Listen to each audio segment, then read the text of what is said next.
इधर जगन्नाथपुरी में महाप्रभु का बहुत यश फैल रहा था और वो फैलते फैलते काशी पहुंचा यश, क्योंकि वो यश जैसे वायु प्रवाहित होती है ऐसे बिस्तरे सब जग विमल कीरति, अद्भुत। तो जो कीर्तिमान जन है वो जब महत्पुरुषों की कीर्ति सुनते हैं तो एक दोष ऐसा है जिसको त्यागना बहुत कठिन कहा गया है। कंचन तजना सहज है, सहज तिया का ने, पर मान बड़ाई ईर्ष्या दुर्लभ तजना है। कोई स्त्री त्यागी हो सकता है, अर्थात काम भोग विजयी हो सकता है। कोई कंचन त्यागी हो सकता है, अर्थात वित्त तृष्णा पर विजय प्राप्त कर सकता है। पर ईर्ष्या का, प्रतिष्ठा का त्याग करना बहुत कठिन बात होती है। तो श्री पाद प्रबोधानंद जी जो वृंदावन में हिमामृत की रचना करने वाले हैं, इनका नाम था प्रकाशानंद जी महाराज। ये बहुत अद्भुत विद्वान, शास्त्रों के बड़े ज्ञानी। जब इन्होंने सुना कि सार्वभौम भट्टाचार्य जी एक थे, बहुत बड़े विद्वान थे वो, ऐसे एक बार कोई ग्रंथ सुना दो केवल, उनको कंठस्थ हो गया, तो उनकी भी बड़ी। तो जब उन्होंने ये सुना कि सार्वभौम भट्टाचार्य चैतन्य महाप्रभु के शरणागत हो गए, तब उनको असहनीय हो गया महाप्रभु का यश। कि दंडी सन्यासी जो कृष्ण कृष्ण कह के नृत्य करते हैं, कोई वेदांत चर्चा नहीं करते बैठ करके, कोई विद्वत सभा में नहीं बैठते हैं, और इतना बड़ा विद्वान सार्वभौम भट्टाचार्य उनकी घुटने टेक करके शरणागत हो गए, पचा नहीं उनको, और यश तो फैल ही रहा था। सार्वभौम भट्टाचार्य की प्रतिभा को वो जानते थे, उनके पांडित्य को जानते थे। तो उन्हें आश्चर्य हुआ कि नवीन अवस्था का युवक, ये श्री कृष्ण चैतन्य सन्यासी कितना विद्वान है, कितना ज्ञानी होगा, ऐसा कैसे हो सकता है। सार्वभौम भट्टाचार्य शरणागत हो गए। यहां ज्ञान शरणागत नहीं करा रहा, यहां प्रेम करा रहा है, जो भगवान को भी अधीन कर, ये तो भगवान ही है। और ये सन्यासी वेदांत को कुछ समझ नहीं रहा है। क्या है? प्रकाशानंद जी के हृदय में प्रश्न उठ रहा है। वो बड़ी अद्वैत वेदांत निष्ठा के पारंगत विद्वान प्रकाशानंद जी, पर कहीं न कहीं उनके हृदय में सरसता थी।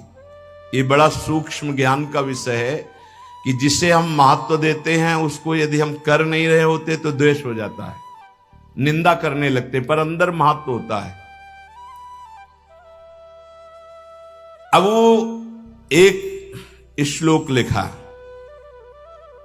और कुछ भक्तों के पास उस श्लोक पत्र को दिया और कहा जगन्नाथपुरी जाओ और चैतन्य, श्री कृष्ण चैतन्य सन्यासी को हमारा श्लोक देना।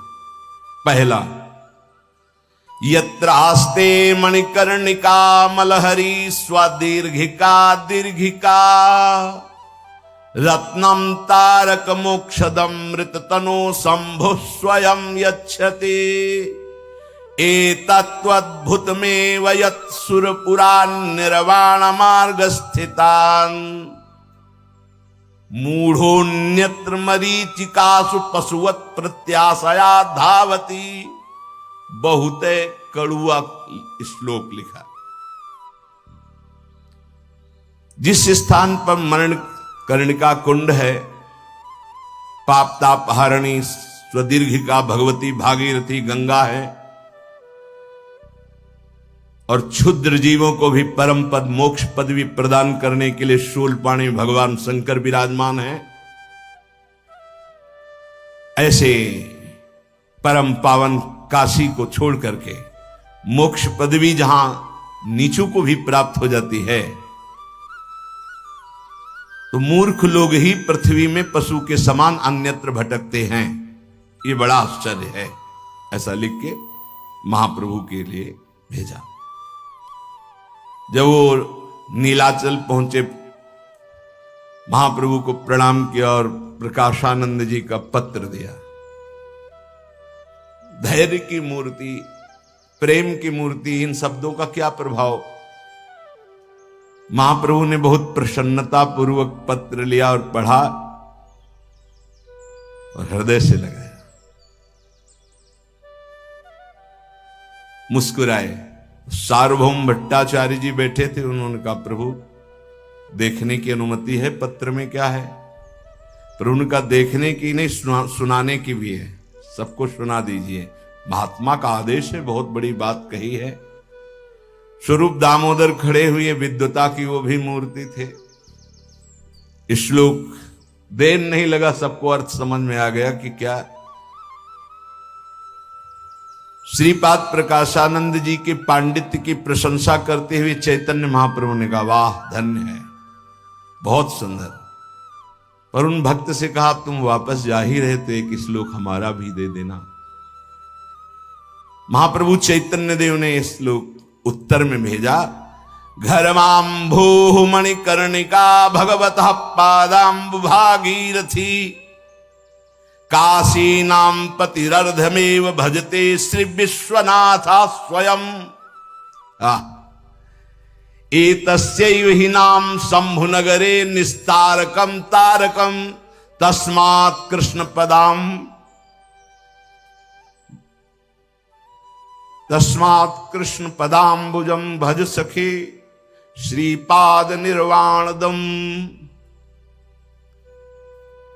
तुम जिस मनकर्णिका की बात कर रहे हो तो जिनके पसीने से उत्पन्न हुआ है मनकर्णिका कुंड, जानते हो कौन है? श्री कृष्ण है। धर्मांभु मनकर्णिका भगवता पादाम्ब भागीरथी। और जिन भगवती भागीरथी गंगा की महिमा तुमने लिखी वो जानते हो कौन है? श्री कृष्ण के चरण धोवन चरणामृत, जिसे तुम्हारे महादेव सिर पर धारण करते हैं। काशीपति भगवान विश्वनाथ, जिनके आधे अंग से सामर्थ्यवान है। काशी नगरी में जो तारक मंत्र देते हो हमारे श्री हरि का ही नाम है। जो माथे पे गंगा विराजमान की उस श्री कृष्ण का चरणोदक है। और मोक्षाधिपति त्रिभुवन में श्री कृष्ण को कहा गया है प्यारे श्री कृष्ण के चरणाम भोज का चिंतन करो, उन्हीं के चरणारविंद का आश्रय लो, तुम्हारे हृदय में मोक्ष सुख भी लघु लगने लगेगा। महाप्रभु ने श्लोक भेजा। प्रकाशानंद स्वामी जी ने जब इस श्लोक पढ़ा, थोड़ी देर तो ऐसा लगा जैसे किसी ने झकझोर दिया पूरे हृदय को। फिर कहा हाँ हाँ विद्वान तो हैं ही ना, ऐसा अंदर के भाव को छुपाते हुए बाहर से फिर एक श्लोक लिखा। महाप्रभु का एक नियम था कि जब सामने प्रसाद कह के रख दिया जाता था तो चाहे 25 सब्जी हो, 25 प्रकार का पदार्थ हो, पदार्थ न देखकर प्रसाद भाव से पाते थे। और ये किसी गुप्त भक्त ने उनके बताया कि वो सन्यासी होकर 25 प्रकार का पदार्थ, क्योंकि महाप्रभु का यह था कि प्रसाद भगवत स्वरूप होता है और उसको तत्काल पाना चाहिए, बिना ये विचार के कि पकवान है कि कच्चा है कि पक्का, ये सब नहीं। भाई हम तो अमुक अमुक पदार्थ हमें अनुकूल नहीं पड़ता, वहां नहीं, तत्काल थोड़ा थोड़ा सब कुछ प्रसाद है भगवत स्वरूप। कल एक उपासक कह रहे थे, अच्छे वैष्णव हैं, कि जब हम कुछ पाते हैं तो हमारे अंदर भजन की तरंगें रुकने लगती। तुमका कुछ क्यों पाते हो? निषेध है, कुछ नहीं पाना चाहिए। बोले जीने के लिए तो पाना है, तो प्रसाद क्यों नहीं पाते? बोले नहीं, वही प्रसाद तुमका कुछ क्यों बोले? आप उसे कुछ की तुलना में रख रहे हो भगवत प्रसाद को। अच्छा, प्रसाद पाने के बाद भजन की तरंगें बढ़ती कि घटती? तो यहां तक गले तक ठांस के क्यों पाओ? प्रसाद है, अल्प पाओ, देखो भजन बनता है कि नहीं बनता। जब प्रसाद मिले तो बिना विलंब किए पहले उसे मुख में डालना चाहिए, ये सिद्धांत है। प्रसाद रख दो, थोड़ी देर बाद ये अपमान है प्रसाद, लाओ लाओ माथे पे लगाओ, पहले प्रणाम करो, और किनका मुख में, अगर बिल्कुल समय नहीं तो किनका मुख में डालो, बाद में भरपेट पाना, अभी पहले मुख में डालो। प्रसाद का तत्काल सम्मान, जो महाप्रसाद का सम्मान करते हैं उनको भगवत प्राप्ति होती है। महाप्रसाद का, चरणामृत का, वैष्णव का, श्री विग्रह का, गुरु मंत्र का, ये बिल्कुल हृदय में रख लो, भगवत स्वरूप है, इन पर कभी संशय नहीं हो। इसलिए प्रसाद में बढ़िया या रूखा सूखा ये नहीं देखा जाता। जो प्रसाद में प्रभु सब थोड़ा थोड़ा प्रसाद रूप में पाते थे। सन्यास नियम को जानने वाले प्रकाशानंद जी, उनको जब ये पता चला तब उनको लगा कि सन्यासी को तो भिक्षान्न पाना चाहिए, वो भी सूखा। ये 25 प्रकार की सब्जी, ये सब विविध प्रकार के रसों का जो पृथक पृथक स्वाद ले, अच्छा उनको रस दिखाई दे रहे, महाप्रभु प्रसाद पा रहे। अब भक्तजन प्यार से ऐसे समर्पित करते, थोड़ा थोड़ा महाप्रभु पा लेते। 50 भक्त ऐसे कि महाप्रभु हमारा किनका पावे। जैसे गौड़ देश से सब जगन्नाथपुरी जाते तो कई लोग एक साथ निमंत्रण देते कि महाप्रभु पावे, महाप्रभु पाते। तो 25 प्रकार की भोग सामग्री जो प्रभु को भोग लगाई गई वो, और जगन्नाथ जी का भोग तो आता ही, प्रसाद आता ही। अब वो सन्यास धर्म के अनुसार मस्तिष्क प्रधान प्रकाशानंद जी को अवसर मिल गया। अब वो क्या जाने कि महाप्रभु की स्थिति क्या है। स्थिति में जो पहुंचे हुए महापुरुष हैं वो तो अवतार हैं, उनके ऊपर साधनात्मक नियम नहीं देखे जाते कि साधक को अगर साधना देखनी है तो भगवत प्राप्ति की साधना करने वाले की देखो। जो भगवत प्राप्त हो गए वहां साधना नहीं, वहां स्थिति होती है। अब वो स्थिति से बालवत विचरण करते हैं, तुम कैसे अंदाज लगा पाओगे। उन्होंने एक बड़ा कठोर श्लोक लिख के भेजा महाप्रभु चैतन्य देव को। पहले श्लोक के बाद झकझोर तो गए थे और कहा भी बहुत विद्वान हैं, पर वो हृदय बर्दाश्त नहीं कर पा रहा था। विश्वामित्र पराशर प्रभृतयो वातांबुपर्णा सनास्तेपि स्त्री मुख पंकजम सुललितम दृष्टैव मोहम गता शाल्यन्नम सघृतम पयोदधियुतम भुंजन्ति ये मानवास्ते सामिंद्रिय निग्रहो यदि भवेत विंध्यस्तरेत सागरम। लिख के भेजा कि विश्वामित्र पराशर और बड़े बड़े ऋषि महर्षि जो केवल वायु पी के रहते थे, उनके सामने जब अप्सराएं आई तो उनके मुख कमल को देख करके मोहित हो गए और संयम से रहित हो गए। इन ब्रह्म ऋषियों की ऐसी दशा हो गई जो सूखे पत्ता खाते थे, वायु पीते थे, और ये जो नित्य प्रति बढ़िया चावल दूध दही और घी और बने हुए नाना प्रकार के सब्जी के पदार्थ खाते, इनकी क्या दशा होगी। क्या इनकी इंद्रियां संभव है बस में रहे। अगर ऐसा संभव है तो मैं कह सकता हूं कि विंध्याचल महान पर्वत समुद्र में तैर सकता है, अर्थात असंभव। ये जो अच्छे अच्छे घृत साल हलवा पकौड़ी ये वो सब पाते हैं, क्या इंद्रियों का संभव है संयम कर सके? क्या अपने धर्म का पालन कर सकते हैं, संन्यास धर्म का? महाप्रभु को लिख के भेज दिया। महाप्रभु अभी इस श्लोक को पढ़ा तो गंभीर मुद्रा में हो, और स्वरूप दामोदर से कहा, हम कहते थे ना कि सन्यासी को ऐसा नहीं पवाना चाहिए, तुम लोग पवाते थे, देखो ना ये बड़े जन हैं, इन्होंने आदेश किया है ऐसा। स्वरूप दामोदर ने पत्र देखा और कहा, प्रभु इसको अभी हम उत्तर देते हैं। महाप्रभु ने सरलता से कहा, बड़े जनों को उत्तर नहीं देते, उनकी आज्ञा का पालन करते हैं। विवेकियों को समझना चाहिए।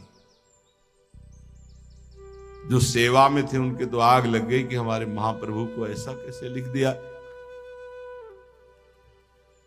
अगर ये इतने बड़े विद्वान हैं तो क्या महाप्रभु की स्थिति नहीं जानते हैं? महाप्रभु ने कहा इंद्रियां बड़ी बलवान है, वो ठीक कह रहे हैं, विद्वानों को भी अपनी तरफ खींच लेती हैं, वो ठीक कह रहे हैं, उनकी बात माननी चाहिए। सोचा कि अगर महाप्रभु ने कह दिया आज से तो फिर सब बंद हो जाएगा। महाप्रभु का वैसे ही शरीर कृश हो रहा है, क्या सन्यासी श्लोक भेज दिया। महाप्रभु से कहा थोड़ी हम अनुमति चाहिए, एक श्लोक भेजना चाहते हैं। महाप्रभु मौन रहे तो मौनम स्वीकार लक्षणम,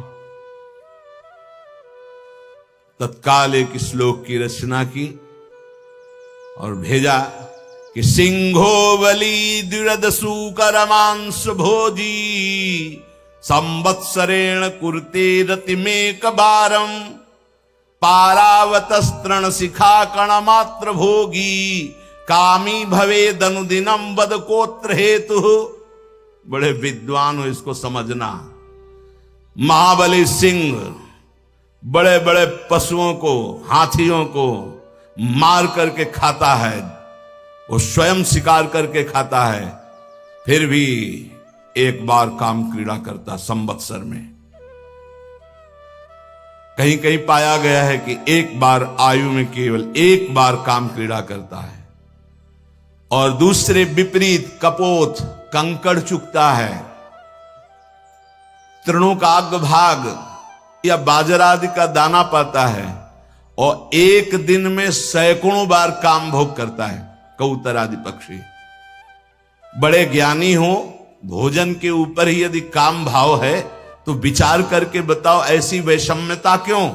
बड़े बड़े महान बलि पशुओं का बलात् हिंसा करके खाने वाला सिंह जीवन में एक बार संभोग करता है या संवत्सर में करता है, और कबूतर कंकड़ और घास का अग्रभाग या दाना चुनने वाला एक दिन में सैकड़ों बार करता है। तो क्या भोजन का ही काम पर है? तो फिर कबूतर को कौन सा वह घी दूध रबड़ी रसगुल्ला पाता है। श्रीपाद प्रबोधानंद जी के पास ये श्लोक गया, दूसरा लिखने की हिम्मत नहीं हुई, कलम बंद हो गई। अब उत्तर प्रति उत्तर। सार्वभौम भट्टाचार्य ने कहा है काशी का महात्मा बहुत है। महाप्रभु से कहा प्रभु मैं इसको ललकार कर काशी में परास्त कर। बहुत बड़े विद्वान सार्वभौम भट्टाचार्य जी, इससे समझा के आएंगे कि भक्ति का क्या स्वरूप है। महाप्रभु ने कहा हमारे पास रहकर जय और पराजय का विषय, शास्त्रार्थ का विषय, क्या तुम प्रतिष्ठा चाहते हो? क्या तुम उनको पराजित करके विजय चाहते हो? क्या तुम उनको इष्ट देव का स्वरूप नहीं देखते हो? हाथ जोड़ करके कहा प्रभु मैं इष्ट देव मान रहा हूं, लेकिन हमारे इष्ट देव से बार बार अभद्र व्यवहार, हम जा करके नहीं। सार्वभौम स्वभाव का परिवर्तन ही विद्वता है। क्या महाप्रभु की सहनशीलता। थोड़ा सा शास्त्र पढ़ लिए तो तुम उनको परास्त करने की सोचने। भक्त का ऐसा स्वभाव नहीं, भक्ति में आवेश को दबाया जाता है।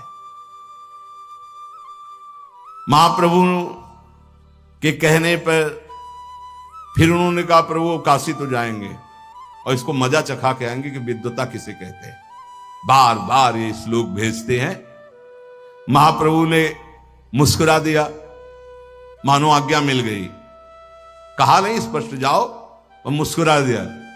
मुस्कुरा इसलिए दिया कि तुम समझते हो कि प्रकाशानंद साधारण विद्वान है। जाओ एक बार, तुम्हारा सार्वभौम भट्टाचार्यपन का होना भी एक बार धुलना चाहिए। जब हम समझा रहे हैं नहीं समझ में आ रहा। काशी गए, लेकिन जे ही शास्त्र शुरू किया विद्या का मूर्तिमान स्वरूप। ये श्रीपाद प्रबोधानंद जिनकी वृंदावन महिमामृत सुनते हैं, सार्वभौम भट्टाचार्य भूल गए शास्त्रार्थ करना। कुछ दिन में लौट के आए, महाप्रभु ने कहा कहो पराजित करे आए। बोले प्रभु बहुत विद्वान है। बोले हम जानते थे इसीलिए कह रहे थे, नहीं जाना। भक्ति का अंकुर उदय किए, प्रभु असमर्थ रहा, बहुत विद्वान है। लज्जित होने लगे।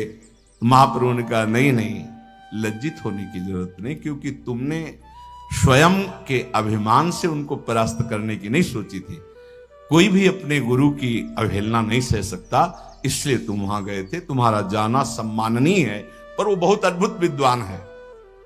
उसको ऐसे नहीं परास्त किया जा सकता, विद्वता से नहीं, प्रेम से।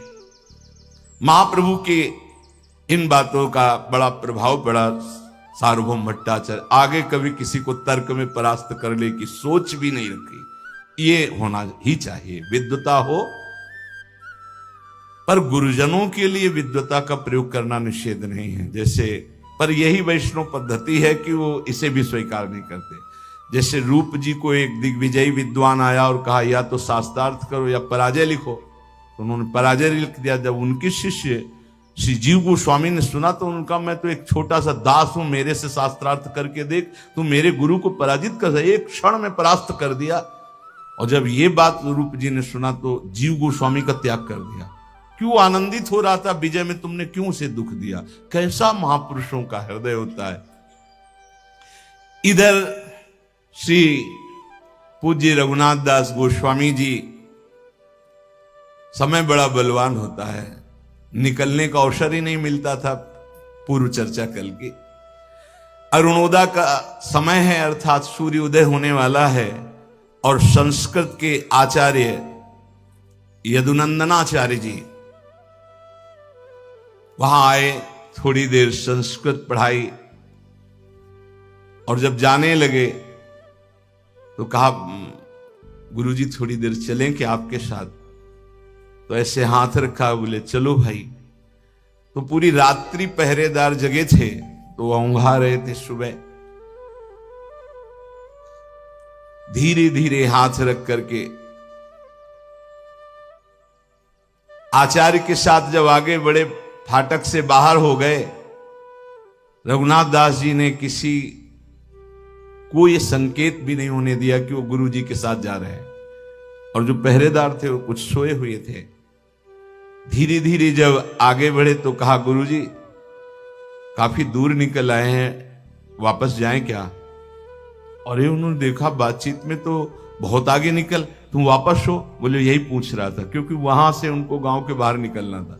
गुरुजी उधर गए, आप बस भाग पड़े जगन्नाथपुरी की तरफ। जो शरीर पर वस्त्र था, एक वस्त्र, पास में एक भी पैसे नहीं। गुरुजी को छोड़ने जा रहे थे तो चरणों में पादुका नहीं, बस हा चैतन्य हा कृष्ण ऐसे बोले, भाग पड़े जैसे कोई जेल से मुक्त हुआ हो। सोचो, जिसके लिए बड़े बड़े विरक्त डरते रहते हैं, कंचन कामिनी कीर्ति तीनों उनके घर में विराजमान है। नवीन पत्नी है, खूब वैभव है, बड़ी कीर्ति है, राज परिवार है, एक तरह से सब छोड़कर भागे भगवान के लिए। इसे कहते हैं वैराग्य। अब वो मार्ग में इसलिए नहीं चल सकते कि पकड़े जाएंगे, इसलिए जंगल की तरफ तो कांटे लग रहे हैं, कंकड़ चुभ रहे हैं, झाड़ियों से उनके शरीर में, हाँ, पर वो इसकी कोई परवाह, प्रेमी इसकी परवाह नहीं करते। जो कभी घर के पास बगीचा था उसमें भी जाते थे तो पालकी से जाते थे, कभी वो 1 किलोमीटर पैदल भी नहीं चले होंगे। आज वो दौड़ रहे हैं जगन्नाथपुरी की तरफ। भूख प्यास से युक्त 15 कोश एक दिन में दौड़े। 15 कोश, 15 से 45 किलोमीटर एक दिन, भूखे प्यासे, जो कभी 1 किलोमीटर पैदल नहीं चले थे। शाम के एक गांव के किनारे भूख प्यास से पड़ रहे तो एक ग्वाले ने देखा, गौ चराने वाले, वो थोड़ा दूध ला कर दिया कि बेटा इसको पी लो। उसको पी लिया कि श्री कृष्ण ने ही ये व्यवस्था की है। पहली भिक्षा दूध की मिली, भगवत कृपा से अपने को पहली भिक्षा दही की मिली थी। भगवान शंकर के मंदिर में पहुंचे, अब 12 बजे जब तो लगी भूख। अब याद आया कि घर में होते थे तो माता जी इस समय प्रसाद को आती थी, कैसे अब नई अवस्था की भूख तो एकदम का मर चाहे जाए वो वापस नहीं जाएंगे, माना है। बड़ा विचित्र। थोड़ी देर ही बैठे थे, एक आदमी आया एक कमंडल में, कहा बेटा यहाँ एक सूर स्वामी रहते थे, तुम जानते हो? तुम कहा हम आज ही आए हैं। बोले लो ये तुम दही पी लो। तुम कहा हम क्यों पी ले, पहला दिन? नहीं, बोले अब संत के लिए लाए थे, वापस तो जाएगा नहीं, वो है नहीं तो आप पी लीजिए। P low P low. तो एक लोटा, वो श्वेत रंग का शायद कांच का होता होगा, मजबूत होता है। ये पहले तो स्टील चलते ही नहीं थे घरों में, बिल्कुल इनका निषेध था। घर में स्टील मतलब बहुत ही निषिद्ध माना जाता था उत्तम कुलों में, उसका रसोई में प्रवेश नहीं। तो ऐसे वही लोटा दिया, तो दही 3-4 लोटे, कमंडल में दही था वो डिब्बे में, और लाल लाल दही, एकदम मीठा दही, एकदम पेट भर गया। वो तो गया एकदम निरपेक्ष। फिर शंकर भगवान से लपिट कर ऐसे रोए कि अब मुझे विश्वास है कि आप जीवन का वो धारा। पहले दिन ग्वाले ने दूध पिलाया शेहुनाथ दास गोस्वामी जी को। प्रातःकाल सवेरे दौड़ पड़े अंधेरा में ही, और डर यह है कि कहीं कोई रास्ते में देख न ले, इसलिए वो जंगल के रास्ते से। रघुनाथ दास जी की थोड़ी देर में ही वहां खोज होने लगी, कहां है रघुनाथ, कहां है रघुनाथ। चारों ओर पूरे गांव में दौड़ मच गई। गांव में नहीं, समझ गए कि महाप्रभु जगन्नाथपुरी में है, जगन्नाथपुरी में गया होगा। कोई रो रहा है, कोई चीख रहा है, कोई पुकार रहा है, कहां रघुनाथ। ताऊ तो बेहोश होकर गिर गए। तत्काल राजा को सूचना हुई, वहां से घुड़सवार आ गए। पूरी जगन्नाथपुरी के रास्ते में दौड़ लगाओ, कहीं किसी मंडली में तो होंगे ही। एक शिवानंद सेन नाम के बड़े मित्र थे इनके पिता के, तो वो मंडली से जगन्नाथपुरी जाया करते थे। बोले देखो उनकी मंडली में तो नहीं गया। वहां सब खोज हुई, लेकिन सब ने यही, नहीं यहां रघुनाथ जी नहीं, क्योंकि वो किसी के पास ही नहीं गए, वो जंगल के रास्ते से।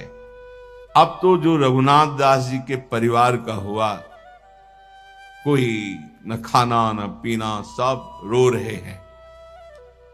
रघुनाथ दास जी मार्ग के कठिनाइयों को, कई कई दिन भूखे प्यासे रह करके, सर्दी गर्मी कांटा कंकड़ सब, जो 30 दिन में जगन्नाथपुरी की यात्रा की जाती है, वो 12 दिन में उन्होंने तय की, दौड़ते हुए भूख प्यास से। उस समय महाप्रभु श्री स्वरूप आदि भक्तों के बीच में बैठकर कृष्ण कथा सुन रहे थे, कथा हो रही थी। सभी भक्तों ने अचानक देखा साष्टांग कोई दंडवत कर रहा है, नवीन अवस्था का, सब पैर फटे हुए सब जगह से, क्योंकि झाड़ी कंकड़ कांटे सब लगे। कौन देखता है कांटों की परवाह, कौन करता, प्रेमी जन परवाह नहीं करते। साष्टांग दंडवत किया, प्रभु एकदम देखे और कहा रघु तू भाग के आ गया। मुकुंद देखो ये मेरा रघु भाग के आ गया। आनंद की बात है, रघु तू आ गया। बार बार महाप्रभु कह रहे आ, और गले से ऐसे गले से लगाया। प्रभु का हृदय से आलिंगन पाते जोर जोर से चिल्ला के रोने लगे, प्रभु अब मैं कभी वापस नहीं जाऊंगा, आदेश मत करना। प्रभु ने अपने भगवा वस्त्र में था, उससे पोछा, आंसू पोछे, और फिर कभी नहीं, तू मेरा ही था, मेरा ही है। प्रभु का ऐसा प्यार दुलार पाकर के मानो थकान सब खत्म हो गई। बहुत देर तक प्रभु आलिंगन किए हुए रघुनाथ दास जी को हृदय से लगाए रहे। प्रभु ने स्वरूप दामोदर से कहा, स्वरूप देखते हो ना, ये कितना बावरा है, कितना इसके पैर में कंकड़ कांटे लगे हुए, इसको कोई परवाह नहीं, इसका एक कदम भी पैदल चलने का अभ्यास नहीं, ये पालकी में चलता रहा है। क्या दशा हो गई ऐसे महाप्रभु, इसके पिता और ताऊ की क्या दशा होगी, जो इसे अपना प्राण मानते हैं, परिवार के जनों की क्या दशा होगी। यह है साधु वैष्णव की सेवा का फल। महाप्रभु ने कहा, नारद सिख जे सुनई नर नारी, अवश्य भवन तजी होई भिखारी। महाप्रभु भी कह रही है, यही फल है, ज्यादा संत सेवा और साधु समागम का यही फल है। क्या, सर्वस्व त्याग कर भगवान में तन्मय हो जाना, संसार चक्र से मुक्त हो जाना। और विपरीतता में बोले तो घर उजड़ जाना, नहीं, कितनों के उजड़ गए, नहीं उजड़ गए। अकेला लड़का ऐसा वैसा सब यहां से मार्किंग लगाए घूम रहे, जो कई कई लाख के कार्ड रखते थे स्कूल में, वो इतनी मार्किंग लगाए घूम रहे हैं। क्या हुआ? भगवान की विशुद्ध कृपा हो गई। देखो स्वरूप दामोदर, बड़े बड़े देवता भी जिस सुख के लिए तरसते हैं, ऐसी संपत्ति और सुख रघुनाथ जी के घर में है। क्यों? वैष्णव सेवा होती है, संत समागम होता है, खूब नाम कीर्तन होता है और बड़ा वैभव है। तो देवताओं के लिए तो दुर्लभ है ये। लेकिन देखो हमारे कृष्ण कृपा का फल, रघु उन सबको ठुकरा करके छोड़ करके भाग आया। धीरे धीरे रघुनाथ दास जी ने कहा, प्रभु मैं भाग नहीं आया, मुझे भगाया गया है। आपकी कृपा ने मुझे उस अंधकार में कूप से बाहर निकाला है। मेरे लिए ये कार्य बहुत कठिन था, ये तो केवल आपकी कृपा से हुआ। महाप्रभु ने स्वरूप गोस्वामी से कहा, आज से मैं इस अपने रघु को तुम्हारे हाथ सौंपता हूं, इसकी व्यवस्था देखिए। आज से तुम ही इसके माता पिता भाई बंधु गुरु सखा सब हो।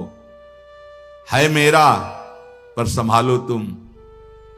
कितना बड़ा सौभाग्य जब कोई महापुरुष कह दे कि मेरा है। रघुनाथ दास जी ने स्वरूप गोस्वामी को प्रणाम किया। स्वरूप गोस्वामी ने कहा, हाथ पकड़ा। महाप्रभु के सामने हाथ पकड़ा। फिर जितने महाप्रभु के निज अंग सेवी थे सबको स्वरूप दामोदर ने प्रणाम करवाया, परिचय दिया, ये गोविंद हैं, ये अमुक हैं, ये अमुक हैं।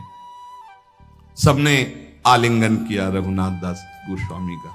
कितना सौभाग्य, महाभागवतों का आलिंगन, महाप्रभु का आलिंगन।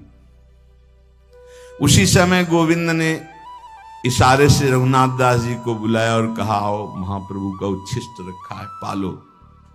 क्या ये मतलब सौभाग्य की झड़ी, सौभाग्य की वर्षा हो रही। रघुनाथ दास जी को साथ ले गए, समुद्र में स्नान कराया, फिर जगन्नाथ जी के दर्शन कराए, फिर जगन्नाथ जी का प्रसाद पवाया, फिर लौट कर आए। महाप्रभु ने जो भोग पाया अपने हाथ से, लो पाओ। बड़ा सौभाग्य जब गुरुजन अपना उच्छिष्ट देते हैं। महाप्रभु की अब प्रसादी पा रहे, महाप्रभु के पास बैठकर श्री कृष्ण चर्चा सुन रहे। कैसा अद्भुत सौभाग्य। यह प्रव्रज्य गृहात् पूर्वम त्रिवर्गावपनात् पुनः यदि सेवते तान् भिक्षु स वैवान्ताश्च पत्रपः आत्मानं चेद विजानीयात् परम ज्ञान धुताशयः किमिच्छन् कस्य वा हेतुर्देहं पुष्णाति लंपटः। उपदेश हुआ। पास बैठे रघुनाथ दास गोस्वामी, बड़े बड़े वैष्णवजन। बहुत जोर की बातें हैं जो उपदेश में हैं। इसमें भी वो प्रकाशानंद जी को भी जो उपदेश हुआ, बहुत बहुत मतलब थर्रा देने वाली बातें हैं कि वैष्णव को कैसे रहना चाहिए। जो बैरागी है, यदि वो अपने घर की सामग्री का प्रयोग करता है तो वो निर्लज्ज मानो उल्टी को खाता है। उस अन्न को खाने का मतलब है, घर से दी हुई सुविधा को पाने का मतलब है वमन खाना। जो वैराग्य संन्यास ले चुका है उसको घर का अन्न निषेध, मतलब घर की सुविधा किसी भी तरह का संपर्क सूत्र नहीं। वैराग्य एकमात्र आकाश वृत्ति। और जैसे जो यहां वृंदावन वास कर रहे हैं तो उनके लिए अनुमति, पूरा का पूरा परिवार वैराग्य युक्त है। तो जो उनके पास धर्म से कमाया हुआ धन, उससे अपना जीवन यापन कर रहे हैं और भजन कर रहे हैं, उसको समझिएगा। वो किसी व्यापार या घर से संबंध रखकर बार बार नहीं ला रहे। पूरा का पूरा परिवार व्यक्त हो गए हैं और उनके पास जो भी धन राशि, उससे वास की व्यवस्था की, भोजन की व्यवस्था की, आजीवन पूरा परिवार भजन कर रहे हैं। उनको ये सिद्धांत ठीक से समझ लेना चाहिए। नहीं उनके मन में आज से आएगा कि भैया ये सब जो घर से वैराग्य ले चुका है, सन्यास ले चुका है, अगर वो पुनः निर्लज्ज यदि सेवे तान भिक्षु सावई वांतास्य पत्रपः, वो मानो उल्टी को खा रहा है। यदि कामनाओं के नाश करने पर परब्रह्म परमात्मा की प्राप्ति के लिए तुम चल पड़े हो, और यदि फिर वही परिवार के द्वारा दिया हुआ रुपया पैसा भोग सामग्री खूब अच्छे अच्छे पदार्थ खा रहे हो, तो इस देह को मोटा कर रहे हो खा खिला पिला करके, तो अज्ञान को ही तो मोटा कर रहे हो। इसका मतलब तुम्हारी दुर्गति निश्चित है। गुरु और इष्ट के द्वारा निर्वाह, बुद्धि शुद्ध रहेगी, परमार्थ पुष्ट रहेगा, इसी जन्म में भगवत प्राप्ति हो जाएगी, क्योंकि धाम में हो। श्री कृष्ण कथा कीर्तन में कभी प्रमाद स्थिति नहीं आने देना चाहिए। महाप्रभु चैतन्य देव कह रहे हैं कृष्ण कथा की नियमावली को कभी तोड़ना नहीं चाहिए। जो कीर्तन का, जो कथा का, आप समझते हो इस समय भगवान यहां विराजमान है, क्या समझते हो? यहां बैठे हो मतलब प्रभु के समीप बैठे हो। मद भक्ता यत्र गायंती तत्र तिष्ठामि नारदा, यहां भगवान विराजमान है। भगवान के वचन, नाहम बसामि वैकुंठे, मैं वैकुंठ में नहीं रहता, ना योगियों के हृदय में रहता हूं। जहां मेरे भक्त गायन करते मैं वहां रहता हूं। यहां बुलाने का मतलब जबरदस्ती तुम्हारे हृदय में भगवत भक्ति का अंकुरण, उसका पल्लवन और उसका पूर्ण वृक्ष रूप हो जाना, पर समझ में नहीं आता। वैराग्य ही विरक्त का आभूषण है। विरक्त हो करके किसी आभूषण की जरूरत नहीं, उसका वैराग्य आभूषण है। क्या समझते हो? बैरागी मान लो 10-20 लाख की सोने की जंजीर पहने हो, ये अपमान है, तुम सम्मान समझते हो क्या? वैरागी को आभूषण निंदनीय बात है। वैरागी का आभूषण वैराग्य है, महाप्रभु चैतन्य देव कह रहे। जो वैरागी हो करके वैराग्य रूपी आभूषण नहीं धारण करता, वो निंदनीय है। पूरी अंगुलियां भरी सोने चांदी और नग की अंगूठियों से ये गृहस्थी को शोभा देती है, वैरागी की शोभा नहीं है। वैरागी की शोभा उसका वैराग्य है, जो आचार्य पीठ पर विराजमान है। आचार्यों ने जो महिमा स्थापित की वो बात अलग है, लेकिन वैरागी को किस तरह से रहना चाहिए, बहुत अब जो आगे इस उपदेश आने वाले बहुत सुंदर आजीवन निर्वाह करने की मतलब जरूरत है, जैसा महाप्रभु आदेश कर रहे हैं वैष्णवों के लिए।